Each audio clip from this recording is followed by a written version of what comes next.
le best-of de Dreamtime. Cette semaine, Dreamtime était consacré à l'Eurovision. On écoute le meilleur moment de l'émission.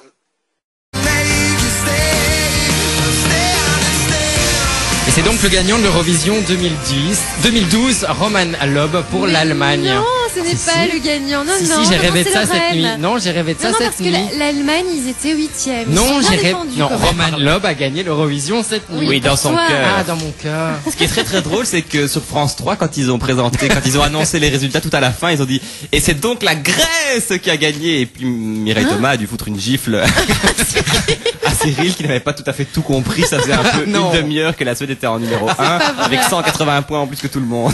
Il y a du champagne sur place, ça s'explique celle-là. Mais parlons de la gagnante, justement. Ah, Laurine. Elle est contente. Oui, Laurine, c'est une toute jeune, hein, elle a 28 ans. Son vrai nom, c'est Laurine Zineb Noka Talawi. Elle est d'origine marocaine. Voilà, elle est d'origine marocaine berbère, en fait. C'est pour ça qu'hier, elle faisait ces danses un peu particulières. C'est un peu mémoire d'une gaïcha. Mais c'était en fait des danses berbères. Elle a juste traduit sa chanson en danse berbère, et c'est ça qui donnait un peu un spectacle un peu hallucinant. À pieds nus comme ça et tout. Avec du polystyrène qui volait.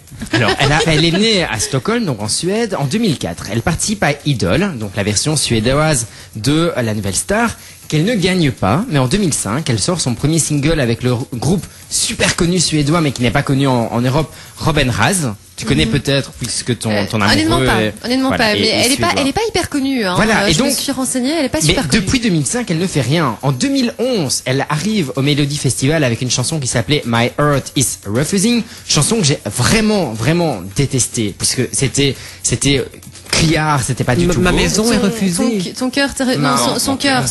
My heart. Et donc, en 2012, elle revient au Melody Festival avec le titre Euphoria. Elle est ultra favorite. Il y a deux favoris cette année au Melody Festival. Elle, plus Dani Sokedo qui chante Amazing. Et puis voilà, elle gagne facilement le Melody Festival. Et puis là, à ce moment-là, on connaît qu'elle va gagner, on le sait, hein, qu'elle va gagner l'Eurovision. Hier, c'était pas une grosse surprise. Elle le savait au moment où elle chantait pour la première fois. Elle savait qu'elle allait gagner. On voyait qu'elle était à l'aise. Oui, on voyait qu'elle était super à l'aise. Et rien qu'en écoutant la réaction du public, c'était quasi facile. Mais ce qui est bien, c'est qu'elle a vraiment gagné pour son talent, parce que quand on a vu les votes de tous les pays, moi j'étais avec deux amis qui font de la géopolitique, et ils pouvaient chaque fois me dire pour qui chaque pays allait voter, et ils ont eu bon à chaque fois. Mais la plupart des pays ont quand même voté pour la Suède, alors que c'est pas forcément les copains des Turcs. 18 fois 12 points quand même. Il faut rappeler quand même que ce vote géopolitique, on est d'accord qu'il existe, mais ce qui est bien, c'est qu'elle est passée au-dessus. Il y a 2 ans, on a mis en place un jury qui vaut pour 50% des points dans chaque pays. C'est-à-dire que chaque pays a le télévoting qui vaut pour 50%, plus un jury composé de 5 personnes professionnelles dans le milieu musical et de la chanson du pays. Donc ça veut dire que lorsqu'ils écoutent, voilà, pour la France, entre autres, Corinne Hermès était dans le jury. Il faut savoir qu'ils écoutent les chansons le vendredi soir sans connaître le pays, uniquement la chanson et sans audience. Donc c'est-à-dire que les participants chantent sur la scène, mais il n'y a pas d'audience, donc il n'y a pas de public qui applaudit, donc ils ne savent vraiment pas si la chanson est bonne ou pas pour le public. Eurovision. Donc c'est plutôt pas mal de pour le la savoir Russie, aussi. je suis sûre qu'ils savaient que c'était Moi par contre, j'avais pensé quand même un peu au foot avec l'équipe des joueurs de foot français où c'est tous des blacks.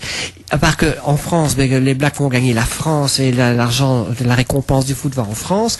Ici, ils nous mettent en Suède une berbère qui fait quelque chose de magnifique, j'ai franchement adoré.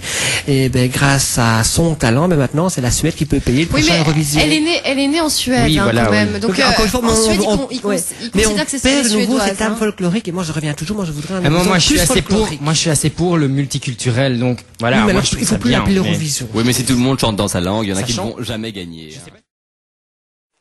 C'était le meilleur moment de l'émission consacrée à l'Eurovision dans Dreamtime. Je vous rappelle que vous pouvez retrouver Dreamtime sur Facebook, www.facebook.com/Dreamtime. Et nous, on se retrouve la semaine prochaine pour un nouveau best-of. D'ici là, portez-vous bien et sortez couverts.